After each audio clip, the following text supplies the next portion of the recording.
Untuk Mahidatul Hasanah yang kedua akan disampaikan oleh Al-Mukarram Bapak Kiai Haji Muhammad Faiz Sukran Makmun LCMA dari Jakarta. Kepada beliau disilakan. Allahumma sholli ala Muhammad. Allahumma sholli ala Muhammad. Allahumma sholli ala Sayyidina wa Maulana Muhammad.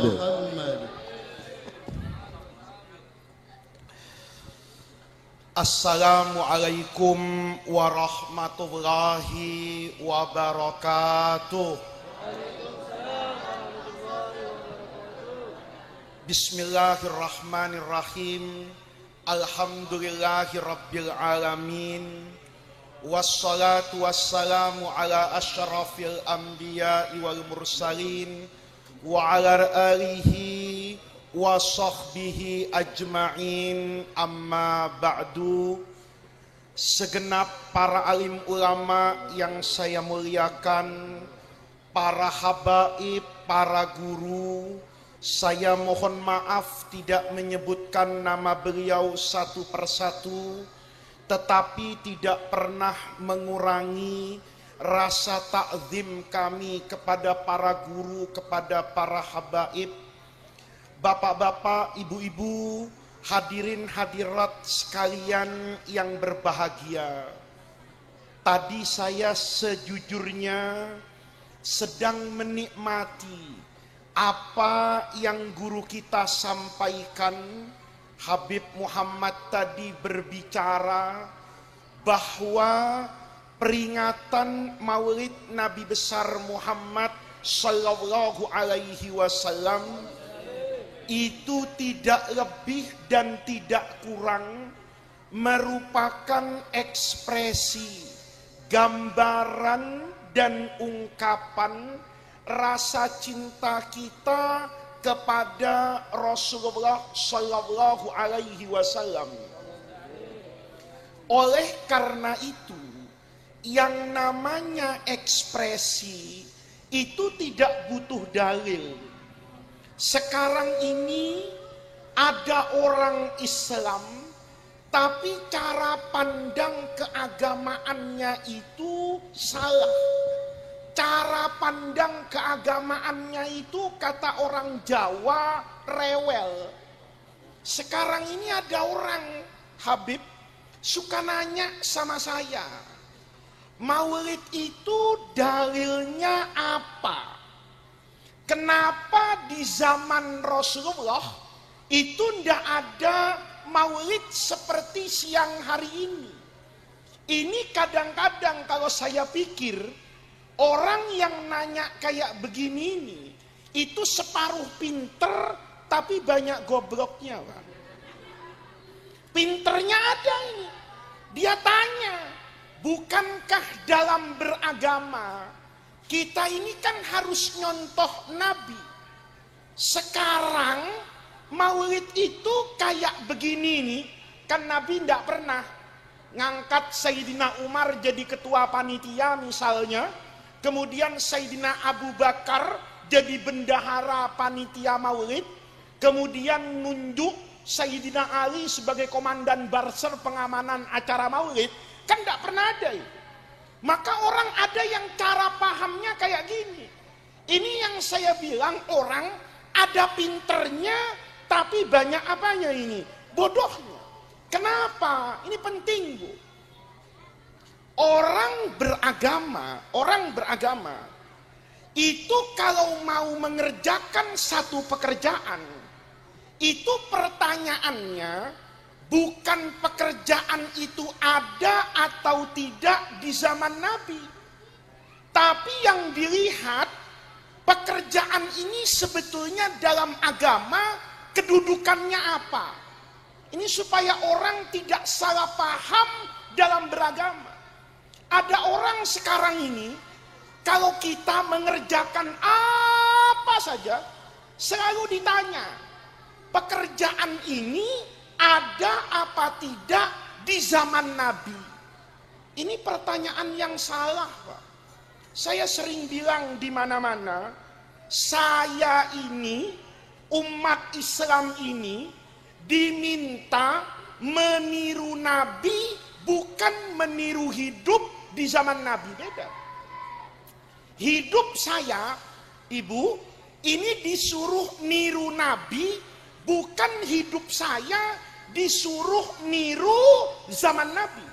Nanti ada sesuatu yang boleh saya kerjakan kepada sesama muslim, tapi kalau dikerjakan kepada Nabi, ini justru salah. Nih, isi pengajiannya cuma ini Habib nih. Saya ingin mencuci otak, cara pikir orang yang salah dalam beragama. Sekarang ini di Jakarta misalnya, saya kemarin tuh ditanya orang, kata orang Jakarta tuh begini, Kiai, orang kalau sudah meninggal itu kenapa disebut dengan almarhum? Nih, kan ada orang yang sekarang itu beragamanya tuh rewel betul. Ya, ada orang itu sekarang Islamnya itu Islam Protestan, Habib. Ada orang tahlilan protes. Ada orang marhabanan protes. Ini Islam tapi Protestan. Kita nyebut orang meninggal disebut dengan almarhum, itu ada yang protes, Pak. Kenapa orang ini disebut almarhum? Kenapa kita tidak menyebut Rasulullah itu dengan almarhum Rasulullah Shallallahu Alaihi Wasallam? Ini orang yang kadang-kadang kata saya ini separuh pinter, separuh goblok, Pak. Karena ngajinya ndak hatam, Bu. Orang tuh kan harus paham kenapa orang meninggal itu disebut dalam tradisi banyak kaum muslimin di dunia, ndak cuma di Indonesia. Di Mesir, di Syria, itu kalau ada orang meninggal, itu sering disebut dengan kata-kata almarhum. Almarhum itu apa? Almarhum itu sebetulnya doa. Kita ini ada orang meninggal, kita sebut almarhum itu sebagai tabarruk, sebagai doa.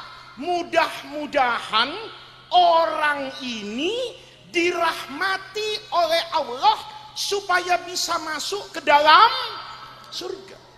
Karena orang itu kan Ibu tahu dalam agama, kita ini tidak mungkin masuk surga kalau mengandalkan amal kita. Tidak ada orang di dunia ini bisa masuk surga karena mengandalkan amalnya.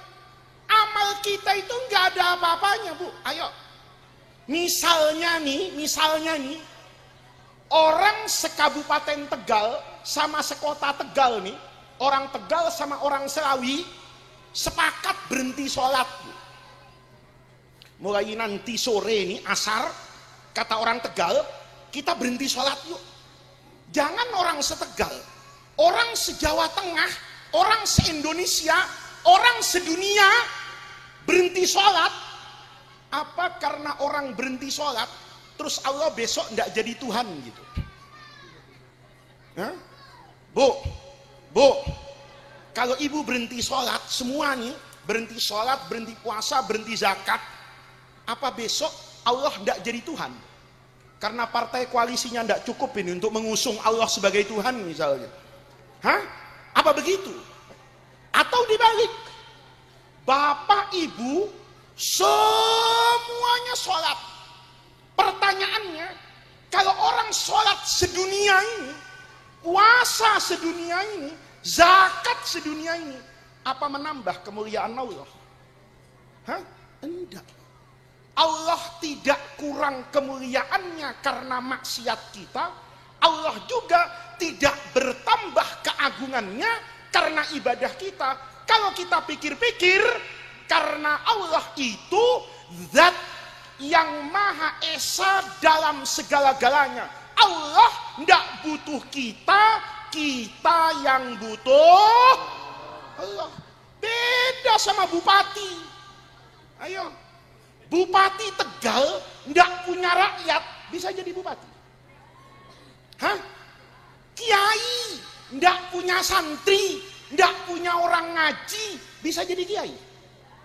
Ayo, Kiai Arif Ubaidillah nih, jadi guru, kenapa? Karena ada ibu-ibu ngaji. Coba bapak sama ibu ndak ngaji sama beliau, ya dia ngaji sendirian di atas mimbar. Kalau ngaji sendirian, kira-kira masih dipanggil kiai apa dipanggil orang stres? Ayo, saya nih sekarang ceramah nih. Saya ceramah tadi itu dipanggil Al-Mukarram Kiai Haji, itu karena ada bapak ibu. Coba saya ceramah di lapangan depan tuh SMP, itu kan lebih gede itu lapangannya. Saya ceramah di situ, pakai speaker, pakai mic, pakai tulisan ya, di belakang peringatan Maulid Nabi sekabupaten Tegal. Nggak ada orang satu pun. Saya ceramah di tengah-tengah lapangan. Bapak masih panggil Al-Mukarram apa Al-Majnun?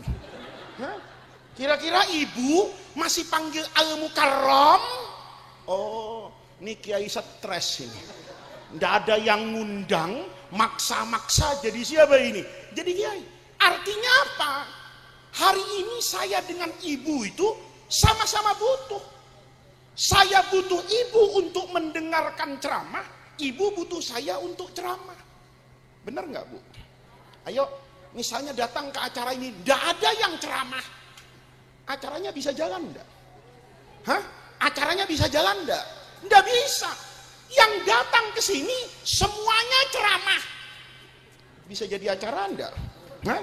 Kita bayangin nih, berapa yang datang semua minta gua ceramah, saya ceramah, ibu-ibu ceramah, semuanya ceramah. Kira-kira Bapak masih dengerin apa pulang, Pak? Ibu kira-kira masih duduk enggak, Bu? Oh, enggak, tenang. Sekarang sudah jam 3:10. Yang ceramah masih 40 orang. Kira-kira Ibu masih nunggu enggak, Bu? Kata ibu-ibu, udahlah, enggak usah, pulang aja. Kenapa? Masih 30 orang. Kalau satu orang 10 menit, Ibu masih acara ini masih 3.000 menit lagi, Bu. Kira-kira Ibu masih tahan enggak, Bu? Masih tahan enggak? Enggak tahan.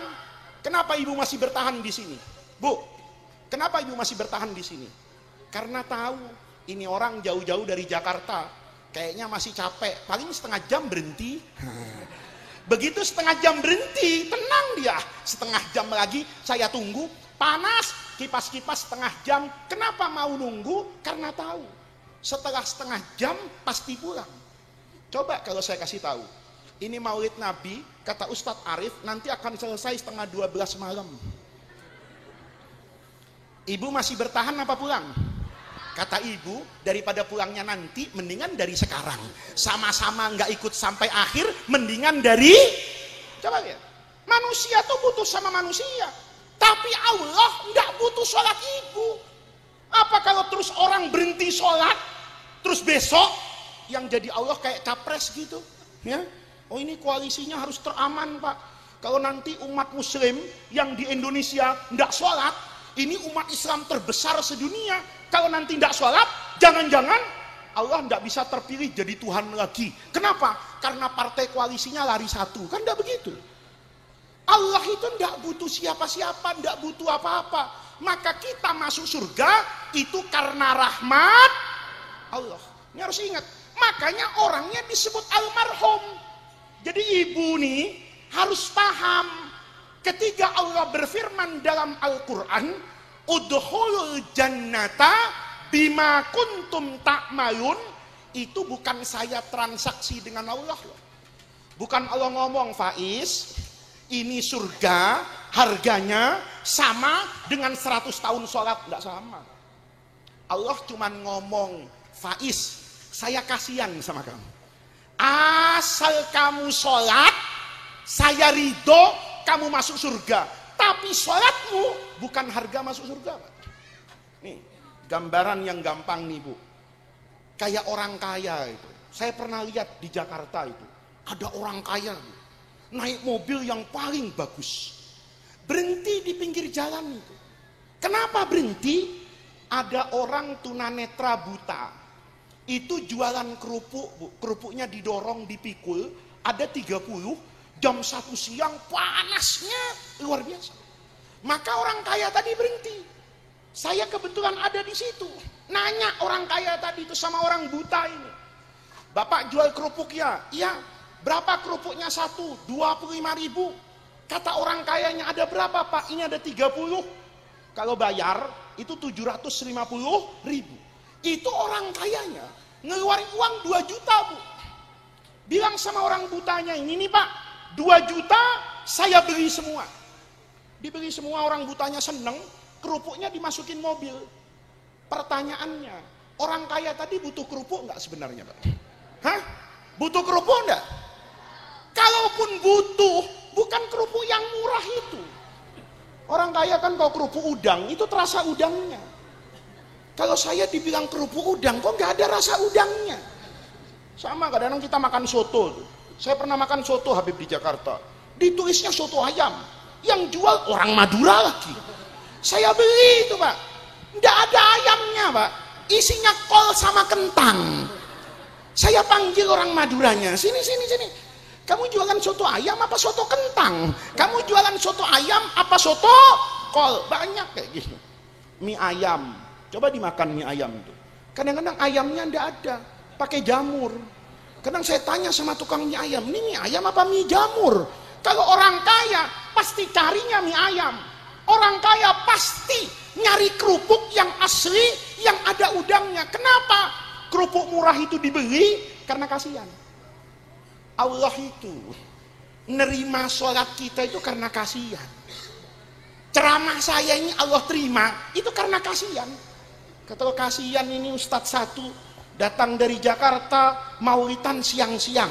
Ya, ini jarang-jarang saya maulidan siang-siang, jarang. Ya, kalau di Jakarta ndak laku maulidan siang-siang. Karena ndak ada yang mau datang Pak, ya kan? Kalau di sini alhamdulillah orang Tegal cinta Nabi semua. Maulid siang-siang datang, ibu-ibu panas-panas datang. Ini calon ahli surga Bu. Ya, amin. Ini Ibu saya sampaikan supaya kita paham bahwa orang dikasih gelar almarhum itu karena berharap rahmat Allah. Rasulullah ndak pantas. Nih, ada orang kan tanya, Kiai, orang mati ditahlilin, kenapa Rasulullah nggak ditahlilin? Ini banyak kiai di atas mimbar ini, ya, banyak habaib lagi. Kira-kira kalau saya tawarin ada jenazah Rasulullah, siapa kira-kira di antara kiai dan habaib yang berani nahlilin Rasulullah? Nih, supaya ngerti beragama semuanya Nabi kerjakan nggak? Ini nempel sama Nabi nggak begitu. Ayo, kita semua kalau ada jenazah itu di antara doa yang diajarkan oleh Rasulullah itu jenazahnya dibacain doa begini Pak. Allahumma inkana muhsinan fazid fi ihsanihi wa inkana musian fatajawas an sayyid. Itu pahalanya gede itu. Kalau Ibu ada orang meninggal, ada siapapun meninggal, Allahumma inkana muhsinan, ya Allah, kalau kiai yang meninggal ini, misalnya kiai yang meninggal ini ya Allah, memang muhsinan orang baik, ngajarnya ikhlas, ceramahnya ikhlas, fazid fi ihsanihi, tambahkan kebaikannya biar dapat surga yang tinggi. Wa inkana musian, seandainya kiai ini tukang main amplop, kali diundang pasang tarif, kalau pilkada jadi tim sukses membela yang kasih Innova misalnya nih, ini bukan kiai yang baik ini. Fatajawas an sayyiatihi, kan begitu. Ada bupati, ada wali kota, Allahumma inkana muhsinan, kalau wali kota ini waktu menjabat ini mensejahterakan rakyatnya, fazid fi ihsanihi, tambahkan ya Allah kebaikannya. Wa inkana musian, kalau suka nyolong duit negara, ya, tapi masih ada bagusnya ya Allah, fatajawas, ampuni. Itu doa yang utama kita bacakan di depan jenazah. Tapi doa itu Bapak Ibu baca depan jenazahnya Rasulullah, kafir. Ayo, ada nabi nih, ya, ada nabi nih. Terus Bapak Ibu ngomong, Allahumma ya Allah, inkana hadza muhsinan, kalau nabi ini orang baik, fazid fi ihsanihi, Kalau Nabi ini wa ingkana musian, kalau Nabi ini orang, itu kalau Bapak ngomong kayak gitu, malaikat Jibril gregetan itu Pak. Kepengen mulutnya dimasukin linggis itu. Kenapa? Dia jadi kafir. Karena dia meragukan kebaikan Rasulullah Sallallahu Alaihi. Jadi tidak semua dalam agama itu bisa sama posisi saya dengan Rasulullah. Makanya nanti ada ibadah yang berbeda. Nanti saya terangkan belakangan. Contohnya Maulid Nabi ini satu nih, ya. Jadi dalam beribadah itu tidak harus pas Nabi begitu atau tidak, karena ada ibadah yang tidak bisa saya lakukan kepada Rasulullah Sallallahu Alaihi Wasallam, seperti doa, seperti talqin, dan juga seperti menyematkan kata almarhum. Ini yang pertama. Yang kedua, Bu, Maulid itu jangan ditanya ada apa tidak di zaman Nabi, karena kita beragama itu tidak harus sama dengan zaman Nabi. Saya kasih contoh nih, kalau kita beragama harus sama dengan zaman Nabi, saya mohon besok pagi orang Tegal yang mau umroh ke Mekah supaya naik unta. Bapak mau enggak umroh naik unta? Hah? Ibu mau enggak? Pasti enggak mau. Bayangin dari Tegal ke Mekah naik unta, itu kiamat kurang 3 hari baru nyampe Pak. Gimana caranya, kan begitu. Tapi kalau Bapak Ibu harus niru Nabi hidupnya seperti zaman Nabi, umroh itu naik unta. Ini saya ajarin pinter Bu. Bu, Nabi itu naik unta karena unta apa karena kendaraan? Bu, Nabi naik unta itu karena unta apa karena kendaraan? Karena kendaraan kan? Kendaraannya bisa beda-beda. Ya, Nabi itu naik unta karena waktu itu Toyota belum ada. Seandainya zaman itu sudah ada Toyota, seandainya zaman itu sudah ada Mercedes, terus Nabi ngomong sama Sayyidina Abu Bakar, saya mau ke Mekah.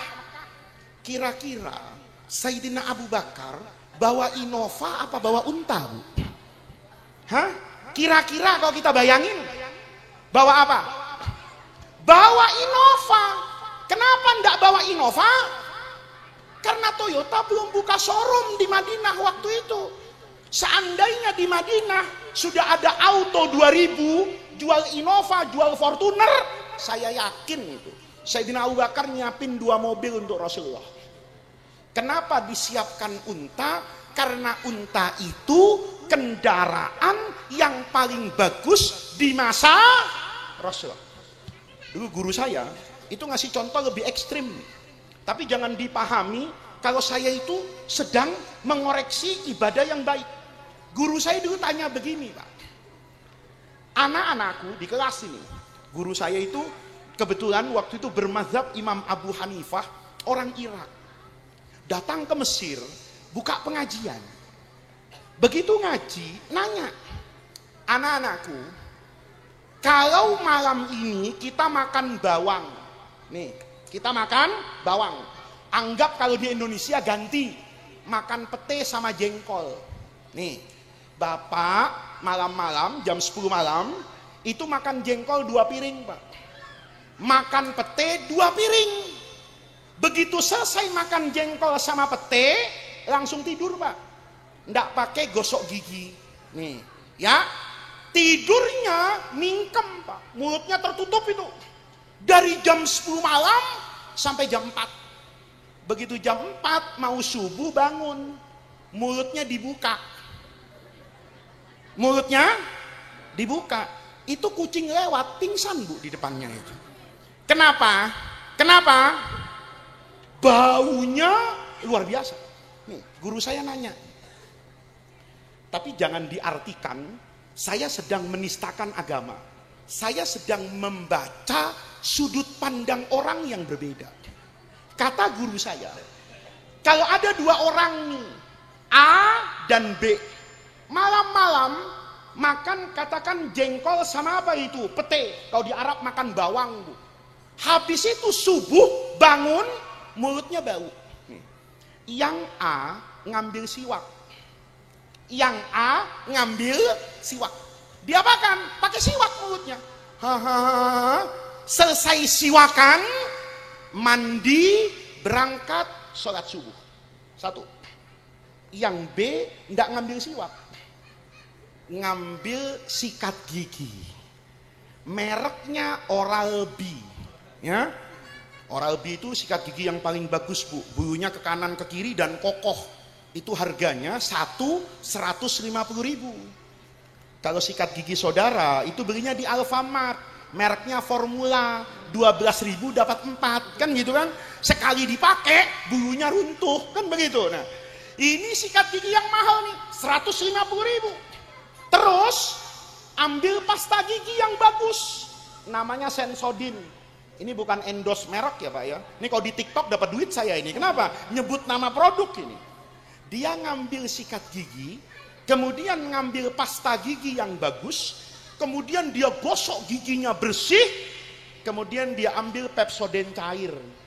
Ya, ini semuanya alatnya buatan orang kafir. Oral-B-nya buatan Unilever, Pepsodent-nya juga buatan Unilever. Itu pabrik utamanya di Perancis, pasti punya orang non muslim. Saya pakai 3 itu. Sikat gigi yang bagus, odol yang bagus, kurang dari itu nambah pakai obat cair, Pepsodent cair, saya kumur-kumur itu. Begitu selesai mandi, saya ginikan tuh, mulut saya wangi. Guru saya tuh nanya, pertanyaannya ekstrim. Kata guru saya, di antara 2 orang ini, siapa sejatinya yang ikut sunnahnya Rasulullah Shallallahu Alaihi Wasallam? Saya waktu itu jawabnya spontan. Saya jawab siwak, karena Nabi dulu pakai siwak. Guru saya itu tanya, Muhammad, manggil saya Muhammad Faiz itu Muhammad katanya. Kalau zaman Nabi sudah ada lotemat, ya. Tadi saya lewat dari Serawi itu ada lotemat, kayaknya gede banget itu, ya.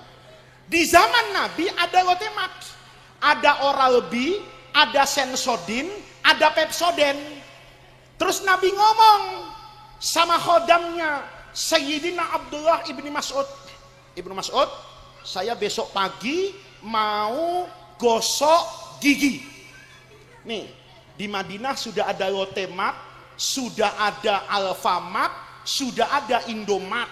Kira-kira Ibnu Mas'ud bawa siwak apa bawa perlengkapan sikat gigi? Nih jangan diartikan saya sedang menistakan siwak loh. Saya suka siwakan.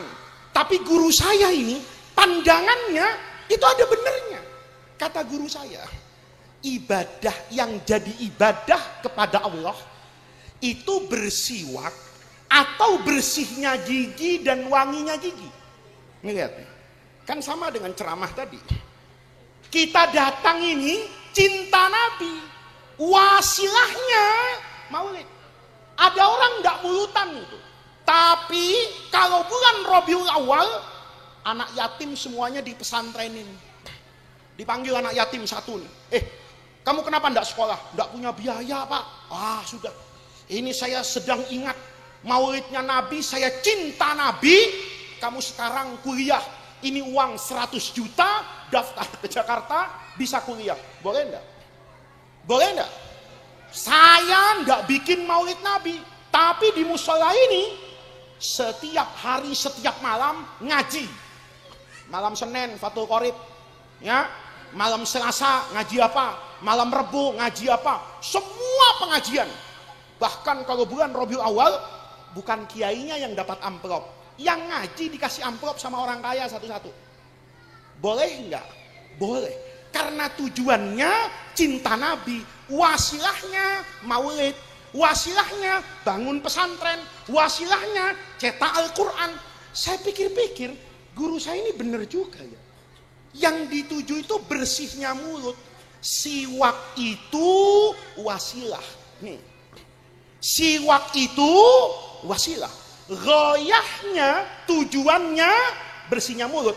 Maka ini penting.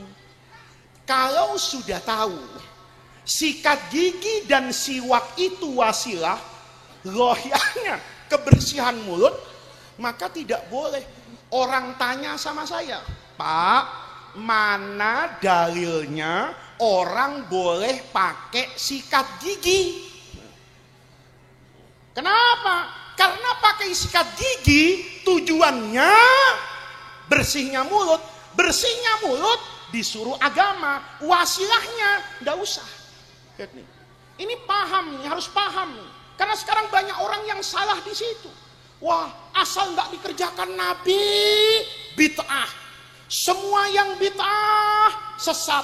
Semua yang sesat masuk neraka. Loh, kalau kita hadir maulid Nabi masuk neraka, lalu yang hadir dangdutan tuh masuk kemana?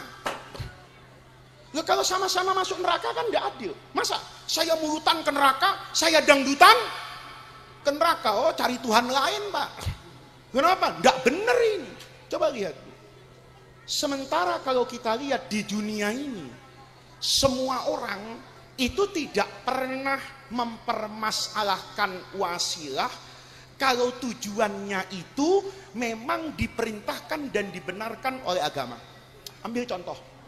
Nih, saya itu pernah satu ketika pergi haji, Bu. Tapi pergi haji saya itu unik. Tanggal 9 Zulhijjah pagi, itu semua orang sudah berangkat ke Arafah wukuf. Saya masih di Masjidil Haram. Karena masih di Masjidil Haram, saya mau lihat Ka'bah tanggal 9 Zulhijjah. Itu unik, Pak. Ka'bah itu setiap tanggal 9 Zulhijjah sama pemerintah Saudi, Ka'bahnya itu dicuci. Dicucinya itu enggak tanggung-tanggung itu. Pakai air yang direndam dengan semua bunga-bungaan yang wangi. Saya membayangkan biaya untuk air sama bunganya itu jutaan. Habis itu Ka'bahnya itu dibakarin kayu gaharu. Itu kayu dibakar, harganya 1 kilo itu sekarang bisa hampir 50 juta, Bu, 1 kilo. Kayu gaharu itu wangi betul itu.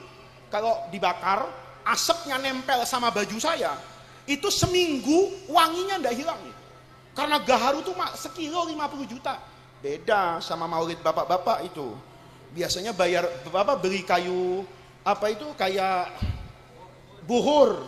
Itu 300.000 cukup seminggu maulid itu kan, dipindah-pindah. Ini 50 juta. Saya membayangkan berapa kilo kayu yang dibakar untuk membuat Ka'bah itu dalamnya wangi. Coba tanya sama pemerintah Saudi itu, sama ulama Saudi yang suka bid'ah-bid'ah itu, mana dalilnya? Sebutkan ayat Qur'annya, sebutkan hadisnya yang menyuruh kita mencuci Ka'bah. Cari aja hadisnya, sampai kiamat kurang 2 hari nggak ketemu, Pak. Nggak ada. Kata Nabi, ya ma'syarul muslimin, nanti setahun sekali Ka'bah mandiin. Nggak ada dalilnya.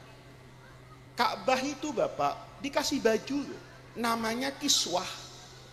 Itu harganya hampir 10 juta real. Sekarang mungkin 40 miliar. Pertanyaannya, ada nggak dalilnya yang Allah berfirman supaya Ka'bah itu dikasih bungkus? Bapak tahu kan bungkusnya Ka'bah warnanya apa itu? Hitam. Hitam, Bu, tapi hitamnya tuh dicari semua orang. Ya. Jadi Bapak tuh kalau lihat Ka'bah sama Hajar Aswad itu pasangan, Pak.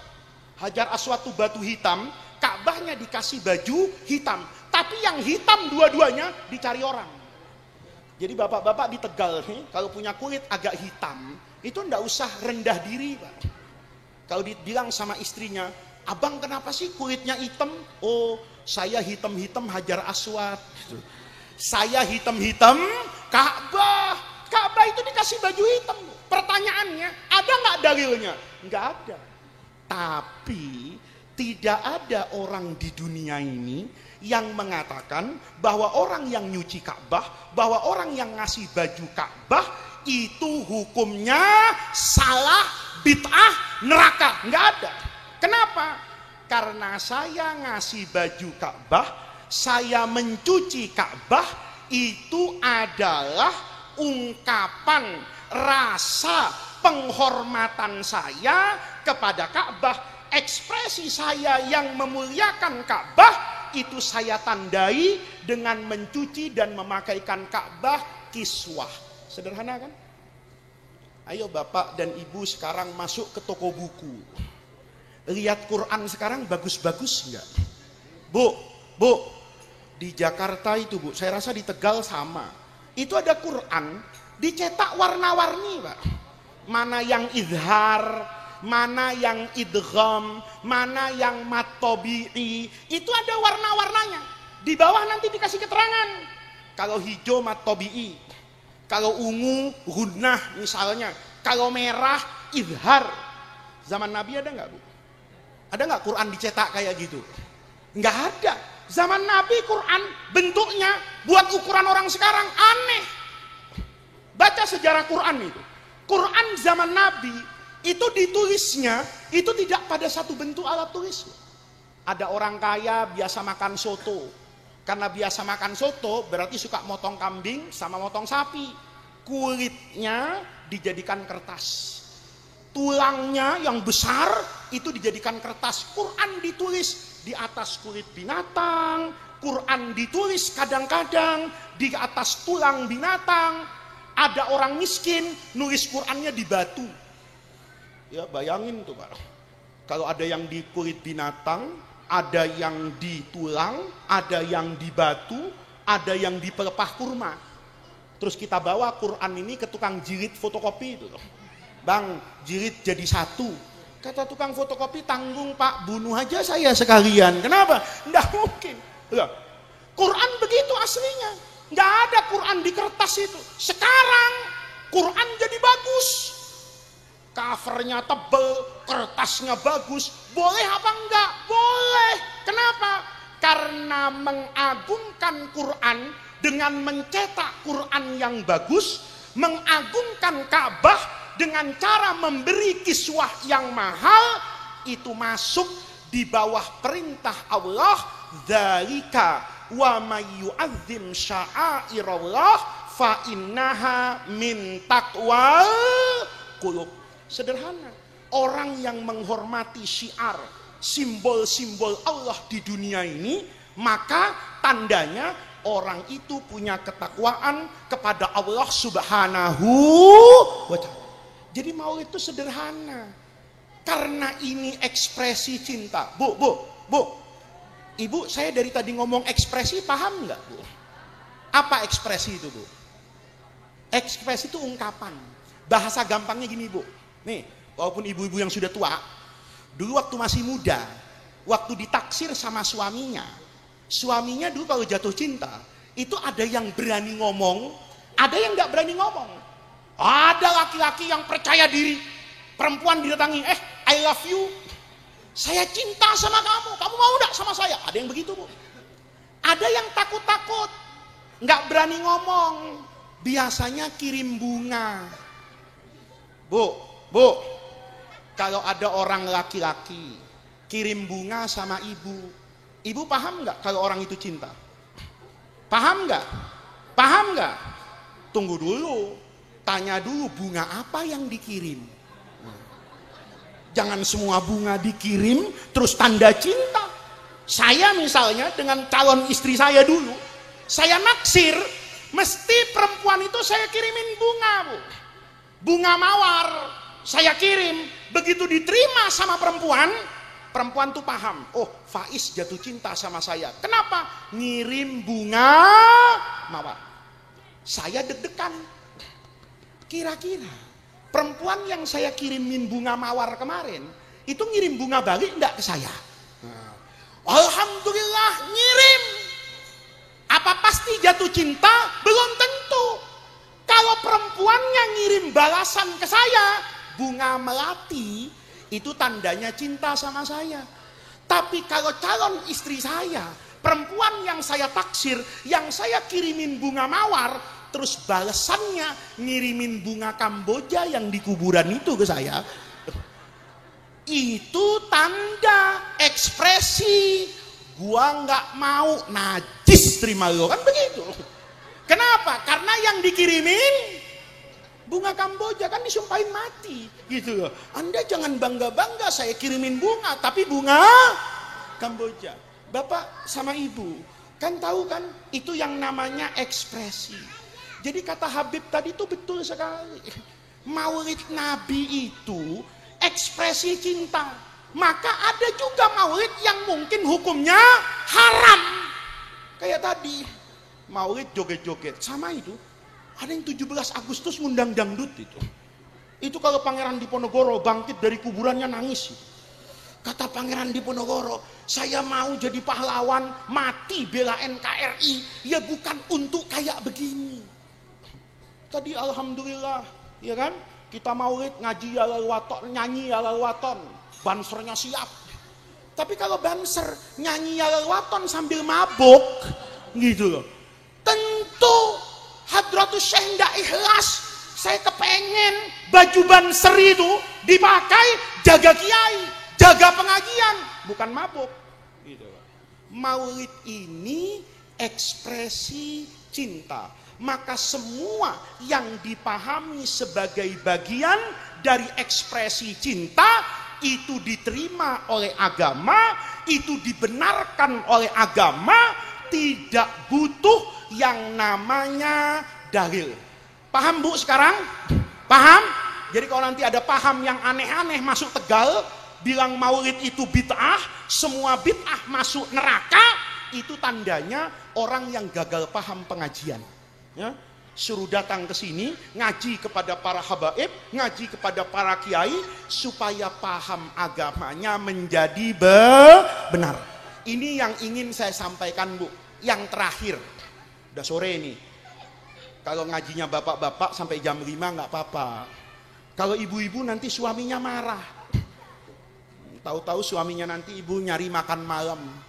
Oh enggak masak Pak, kenapa? Maulid sampai maghrib tadi. Nah, itu termasuk maulid yang dimarahin sama Nabi itu. Kenapa? Karena melupakan tugas sama siapa itu? Suami. Bu, ini yang terakhir Bu. Ya, yang terakhir nih. Saya mau ngomong satu nih Bu. Pilpres itu masih lama Bu. Tapi sholat tahajud nanti malam. Nih Pak. Pilpres itu masih lama. Sholat duha besok pagi. Ini saya sekedar meneruskan apa yang guru kita sampaikan. Ini kadang-kadang aneh Pak orang Indonesia itu. Acara maulid itu lebih banyak nama capres disebut daripada nama Rasulullah. Saya pernah enggak jadi pidato itu. Karena yang pidato semuanya itu lebih banyak nyebut nama capres daripada nama Nabi. Panitianya saya panggil. Ini maulid apa kampanye kata saya. Kalau maulid saya ceramah, kalau kampanye saya bukan jurkam. Jadi, Pak, Indonesia ini punya masalah yang sama, tidak pernah selesai bertahun-tahun. Ayo. Masalah kita apa? Misalnya orang sekarang teriak bensin mahal. Bener enggak, Bu? Bu, bensin mahal enggak? Mahal. Pertanyaannya, bensin mahal tuh mulai kapan? Mulai dulu. Yang sepuh-sepuh, ini mungkin kenal dengan ayah saya Kiai Sukron Makmun. Rasanya ayah saya tahun 70 udah ceramah di Tegal. Ayah saya tahun 80 itu sudah ceramah di Tegal. Saya dulu masih SD nih Habib ya. Pulang sekolah itu jam 12 siang, itu langsung diajak ayah saya ngaji ke Tegal. Jadi yang namanya Pesayangan, Keramat, Sidokaton itu, Jatinegara, itu saya masih ingat Pak. Cuman udah bagus sekarang. Saya kemarin ada undangan ke Banjarnegara sama Google Map, itu disuruh lewat Jatinegara. Saya kaget Pak, karena dulu saya pernah ke Jatinegara Tegal itu sama ayah saya. Serem banget, ditarik naik truk Pak. Kan jalanannya itu terjal dulu, itu batu. Sekarang jalanannya bagus. Nih, bapak-bapak yang tua, kalau masih nyimpen pidato ayah saya tahun 80, itu mesti ayah saya tahun 80 di atas mimbar nanya, bapak-bapak, ibu-ibu, bensin mahal apa murah? Orang Tegal jawab, mahal. Berarti bensin mahalnya sekarang apa dari tahun 80? Ayo, nih, yang punya kaset ceramahnya Kiai Zainuddin MZ, saya yakin banyak. Puter ceramah Kiai Zainuddin MZ di Tegal tahun 90. Itu presidennya Al-Mukarram Soeharto. Kiai Zainuddin mesti dalam ceramahnya bilang, ibu-ibu, bapak-bapak, minyak tanah mahal apa murah? Mahal. Sekarang lebih parah lagi, minyak tanah mahal apa murah? Ora ono. Kan begitu. Bener ndak? Bener nggak?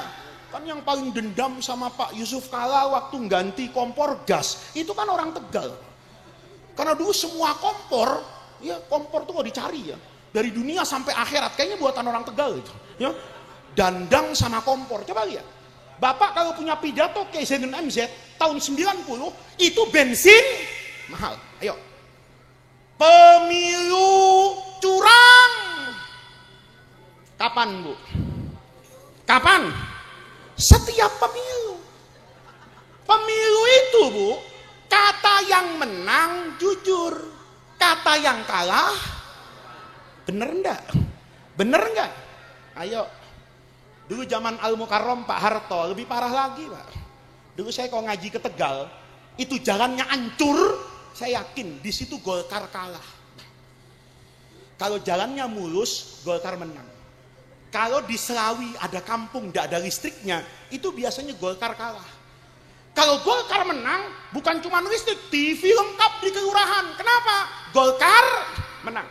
Selama Orde Baru, kata Golkar, Orde Baru nih, Golkar sekarang sudah tobat, Pak, udah bagus lah ya, mudah-mudahan bagus lah ya. Ini saya Golkar sekarang jangan tersinggung.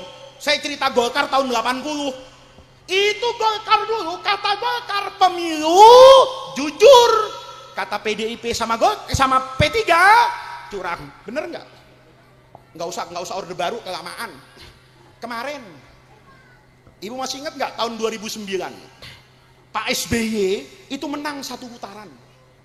Partai Demokrat suaranya naik 300%. Kenapa? Kampanyenya hebat, presidennya ganteng, katakan tidak pada korupsi. Oh iya benar-benar.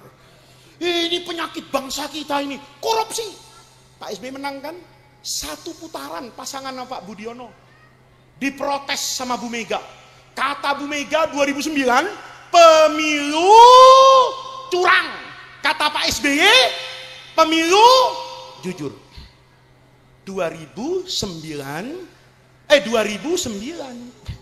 kampanye lagi 2014. Situasinya berbeda. Yang ngomong katakan tidak pada korupsi 5 orang, yang 3 ditangkap KPK. Kata orang Indonesia, oh podo malingi. Ternyata maling juga. Akhirnya pemilu 2014, Demokrat kalah, PDI menang. Kata Bu Mega, pemilu jujur. Kata Pak SBY, pemilu paham. Jadi penyakitnya sama enggak? Sama. Sekarang Bapak ngomong hukum enggak bener. Semenjak kapan hukum bener di Indonesia? Loh, saya ini saksinya, Bu. Saya waktu lahir dulu, itu namanya Muhammad Adib. Ayah saya itu suka balaghah, suka bahasa Arab. Kepengen anaknya pinter bahasa Arab, jadi sastrawan, dinamakan saya Adib. Adib itu dalam bahasa Indonesia, bahasa Arab, orang yang hatinya itu lembut. Lahir saya namanya Adib. Begitu saya gede sedikit, ayah saya ditangkap sama Pak Harto. Ditangkapnya bukan kayak sekarang. Kalau sekarang enak ditangkap jelas pasalnya apa, penjaranya di mana, polisinya siapa. Ayah saya ditangkap, nggak tahu kemana. Ibu saya tuh nyari dari satu polsek ke polsek yang lain tuh nyari satu-satu. Hebatnya lagi, ayah saya itu ditangkap, Bu. Hampir sebulan di penjara, nggak pernah diperiksa.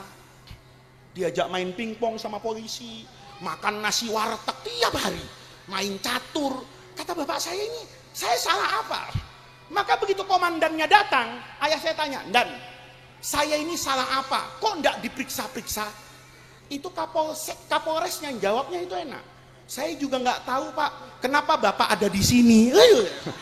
Jadi yang penting tangkap aja. Salahnya apa? Belakangan. Pokoknya orang yang kritik pemerintah pasti salah, penjara. Itu tahun 70-an. Di sidang di pengadilan, hakimnya dapat hidayah, ayah saya menang. Putusannya bebas murni. Karena keluar dari penjara Orde Baru, syukurnya nama saya dirubah bukan Adib, jadi Faiz. Faiz itu artinya menang dan beruntung. Makanya Bapak jangan coba-coba lawan saya, ya. Saya ini sudah terbukti dari zaman Orde Baru selalu beruntung dan menangan, Pak. Itu hukum. Berarti masalah Indonesia sama enggak? Sama. Kalau sama, ayo cara menghadapinya itu jangan sama. Kita tiap tahun kan sama, Pak. Asal dikasih duit, dukung. Asal pesantrennya dibangun, milih. Asal gubernurnya kaya-kaya baik, dukung. Akhirnya kita dapatnya cuma kayak begini, Pak. Selalu pada setiap pemerintahan kita kecewa. Maka saya minta tolong, Bu, ayo robah Indonesia ini. Dengan cara apa? Ibu nanti malam doa kepada Allah. Ibu tiap sholat jangan lupa doakan Indonesia, bukan doakan capres. Doa ya Bu ya. Doanya gampang Bu. Kalau mau pakai bahasa Arab, Allahumma ja'al baldatana Indonesia. Ya Allah, negeri ini jadikan baldatan thayyibatan wa rabban ghafur. Jadi negeri yang sejahtera lahir dan batin. Ya Allah, kami mau milih pemimpin tanggal 14 Februari. Tolong ya Allah, kasih kepada kami pemimpin yang takut kepada Allah, pemimpin yang sujud kepada Allah, pemimpin yang membawa negeri ini bahagia lahir dan batin. Doanya sampai situ. Jangan sebut namanya. Kalau disebut namanya, itu bukan doa. Tim sukses. Tim sukses bagian doa. Kalau ngaji hikam kan jelas, Pak. Kata hikam, kata Ibnu Athaillah, Allah tuh tidak pernah mengecewakan orang dengan doanya. Tapi orang itu akan kecewa dengan permintaannya. Ayo, bapak-bapak nih, kalau doanya bagus nggak Pak? Nggak ada doa yang nggak bagus. Robbana atina fid dunya hasanah. Bagus nggak? Artinya bagus nggak? Bagus ya Allah. Berikan kepada saya yang baik-baik di dunia. Bagus. Yang jelek apanya? Nafsunya. Ngelihat tetangganya baru sholat sebulan ke masjid naik Honda PCX.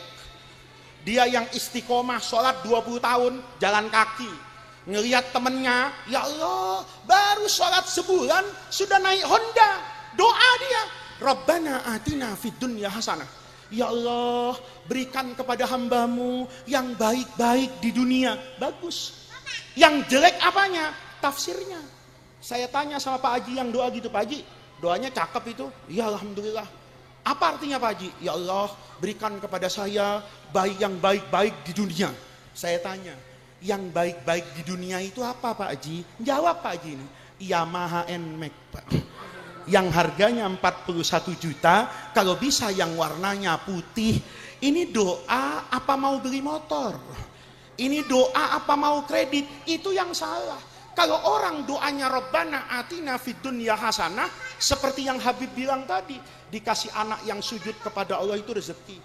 Dikasih istri yang sabar itu rezeki. Cuma kita yang salah memaknai rezeki selalu dalam bentuk uang, materi. Maka kita robah, besok malam nanti kita doakan Indonesia supaya negeri ini bisa menjadi baldatun thayyibatun wa rabbun ghafur. Ini yang bisa saya sampaikan pada pengajian sore hari ini. Mudah-mudahan Allah jadikan jam'ana hadza jam'an marhuma wa tafarruqana min ba'dihi tafarruqan maksuma. Mudah-mudahan hadirnya kita di Maulid Nabi besar Muhammad sallallahu alaihi wasallam ini menjadi tawassul dan wasilah kita untuk mendapatkan khairat dunya wal akhirah. Ini yang bisa saya sampaikan, kurang lebihnya saya mohon maaf. Wallahu muwaffiq ila aqwamit thariq. Wassalamualaikum warahmatullahi wabarakatuh. Waalaikumsalam warahmatullahi wabarakatuh.